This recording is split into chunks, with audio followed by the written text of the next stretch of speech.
여러분 반갑습니다. 여러분의 멘탈 전도사 천만쌤입니다. 날이 무진장 덥네요. 또 한번 살펴볼까요? 저녁 시간이고 저녁 맛있게 드시고 편안하게 한번 영상 청취하시면 좋을 것 같습니다. 오늘 코스피하고 코스닥은 많이 빠졌어요. 빠졌다가 나중에 낙폭을 줄였는데 오늘 코스피 0.47% 빠지고 개인들, 기관들 좀 팔고요. 외국인들이 3,200억 정도 매도를 했습니다.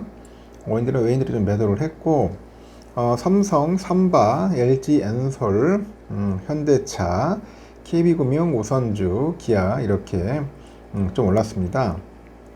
그리고 하이닉스는 2.28% 빠지고, 네이버 3.8, 두산에너빌리티 1.4% 좀 빠졌네요. 코스닥은 782.17, 장중에 좀 많이 빠지더니 그래도 낙폭을 좀 줄였습니다. 외국인들이 1897억을 매도를 했고요. 개인과 기관들이 좀 샀습니다. 알테우젠 5.3%, 에코프로비엠 1.1, 에코프로가 0.3, 휴젤이 0.41, 리가킴 6.3, 클래시스 0.8% 올랐네요. HLB, 레인보우, 파마리서치, 펩트론이 좀 빠졌습니다. 오늘 좀 빠져서 좀 아쉬움은 있네요. 그리고 중국은 상해지수가 0.09 약보합이고 심천종합 0.67% 빠졌습니다. 홍콩 항생은 0.62, 홍콩 H 0.54% 오르고요. 일본 니케이 0.56% 좀 빠지고 토픽스 또 0.11% 빠졌네요. 그리고 대만도 0.1% 좀 올랐습니다. 찔끔 막판에 좀 오른 것 같아요. 환율은 1359원 1원 올랐고 달러 인덱스 96.90을 가리키네요. 달러 인덱스도 상당히 좀 낮죠.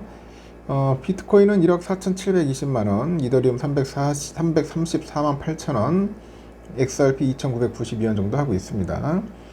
그렇게 뭐 썩 좋지는 않네요. 왔다 갔다 하면서 코인은 좀 오르는 것 같은데 다른 쪽은 좀 빠지는 듯한, 알트코인들은 빠지는 듯한 그런 모습을 보이고 있다는 거 참고하시면 되겠습니다. 상법 개정 때문에 이제 앞으로 어떻게 될지 상당히 궁금해지는데 좀 기업들이 상당히 분주하다는 그런 이야기가 있습니다. 그 상장사들의 셈법도 복잡해지더라.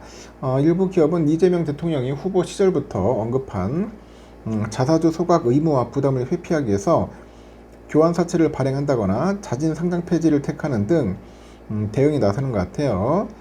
이외에도 자발적으로 자사주를 소각하거나 자회사 상장을 처리하는 등 변화를 앞두고 뭔가 보폭을 조절하는 모습이라고 합니다. 가장 눈에 띄는 움직임은 EB를 활용한 자사주 교환사채죠. 이 교환사채를 활용한 자사주 유동화라고 하는 것 같아요. 최대 주주 입장에서는 자사주를 이제 교환 자산으로 설정할 경우 지분의 희석 우려를 줄이고 현금화도 운전 가능하다는 이점이 있어요. 그러다 보니까 태광산업이 지난달 27일 날 이사회에서 자사주 전량을 기초로 약 3,200억 정도 규모의 교환 EB를 이제 결의를 한 거죠. 이대 주주인 그 트러스트 다섯 명의 반발과 금감원 정정 명령이 이어지다 보니 태광은 후속 절차 중단한 건데, EB 인수자도 확정하지 않고 공시에 나섰던 만큼 시장에서는 상법 개정이 임박한 상황에서 급하게 결정된 것 아니냐, 그런 해석이 좀 있습니다. 왜 이렇게 그런지 모르겠네요. 교환사채 가지고. 앞서서 또 LS그룹의 지주사 LS도 자사주 1.2%를 기초산으로 설정해서 대한항공을 상대로 650억 정도 규모의 그 EB를 발행을 했어요. EB를 발행을 했고, 롯데지주의 경우에는 자사주 약 5%를 계열사 롯데물산에 1,450억 원에 매각을 했죠. 5월 말에는 SK그룹 계열사 SKC도 자사주를 기반으로 해서 총 3,100억 정도 규모의 그 영구교환 사채를 발행한 바 있죠. CB 발행도 크게 늘었네요. 상법 개정 이후 CB 발행이 더 까다로워질 것이라는 우려 때문에 기업들이 선제 발행에 나서고 있다는 그런 이야기가 있습니다. 실제로 6월 1일부터 7월 1일까지 한 달간 코스닥 시장에서 신규로 그 전환사채 발행을 공시한 기업은 23곳, 올 초 한 달간 9곳 대비 급증을 했답니다. 코스닥 상장사 ICTK가 지난 5월 말 IPO 1년 만에 12 발행을 통해서 210억 정도 규모의 자금을 조달했는데 발행 목적을 타법인 증권 취득 그리고 운영 자금으로 이제 공시를 했는데 인수합병 대상이 아직 확정되지 않은 데다가 우정자금 집행 시점도 2027년으로 이제 기재가 돼가지고 불필요한 조달이다 그런 지적이 있는 거죠. HLB를 테라퓨틱스도 100억 정도 규모의 3호 전환사채를 발행한다고 공시했고 유가증권시장에서 Y2 솔루션이 그 타법인 증권 취득자금을 목적으로 150억 정도 규모의 전환사채 발행을 공시했지만 역시 조달자금이 구체적인 사용 목적은 미확정으로 이제 기재가 됐습니다. 더 나아가서 자진 상장 폐지를 택하는 기업들도 있네요. 한솔 PNS, 텔코에어, 비율, 그 신성통상 최근에 자진 상폐를 위해서 공개 매수를 진행했다거나 이제 추진 중에 있습니다. 규제나 관리 부담이 커진 상황에서 비상장 전환을 선택한 것으로 풀이가 되네요. 상법 개정은 본회의를 처리를 앞두고 이제 대기업 집단 내에서 셈법 변화가 나타나고 있는 거죠. SK이노베이션은 최근 자회사인 SK앤무브의 상장을 전격 철회했고 중복 상장에 제동을 거는 상법 개정안 입법을 앞두고 부담이 좀 커졌다는 평가도 있습니다. 반면에 자사주를 자발적으로 소각하는 기업도 꾸준히 증가하네요.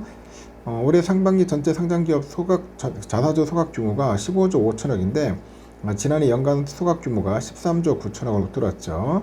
전문가들은 상법 개정과 자사주 소각 의무화 등 제도 변화가 이제 지배구조랑 자금 조달, 상장 전략까지 폭넓게 영향을 미칠 수 있다고 보는 것 같아요. 국회에서는 그 처리 후에 입법 예고 후 실제 적용까지는 시간이 남아있어서 당분간 기업들의 대응은 이어질 수 있다 그렇게 보고 있는 것 같습니다.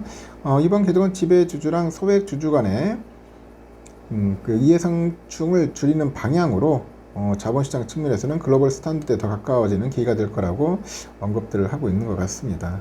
참고하시면 될 것 같네요. 여러 가지 변화들이 좀 있는 것 같습니다. 오늘은 삼성전자가 68,000원으로 마무리됐어요. 그래도 선방을 했습니다. 이 정도면 뭐 잘했는데 67,000원, 800원 왔다 갔다 하다가 800원으로 오늘 딱 1% 올랐습니다. 근데 아쉽게도 외국인하고 이제 개인들이 좀 팔았어요. 매도가 좀 있었고 기관 애들이 92만 주 정도 이제 매수하는 그런 모양새를 좀 보였죠. 오늘 골드만이 163만 주 이제 매수를 했고요. 그리고 JP 모건, 메릴린치에서 좀 매도가 많이 좀 나왔습니다. 우선주는 57,000원, 오늘 1.2% 올랐죠. 아주 좋은 흐름이었어요. 오늘 뭐 이 정도만 올라줬어도 오늘 상당히 좀 산뜻했습니다. 이 정도면 뭐 땡큐죠. 오늘 장이 좀 빠지는 장이었는데 1.2% 올라줬고 외국인들이 39,000주 정도 들어왔네요. 기관하고 들어왔고 개인들이 좀 팔았고요. 오늘은 보니까 골드만, 모건, UBS 이쪽에서 나왔지만 JP가 한 16만 주 나왔네요. CT가 12,000 매도가 나왔습니다. 이렇게 해서 좋은 흐름을 보였다는 거 참고하셨으면 좋겠습니다. 하여튼 여러분 수고 많으셨어요. 여기까지 하고 저녁 맛있게 드시고 또 다음 시간에 뵙도록 하겠습니다.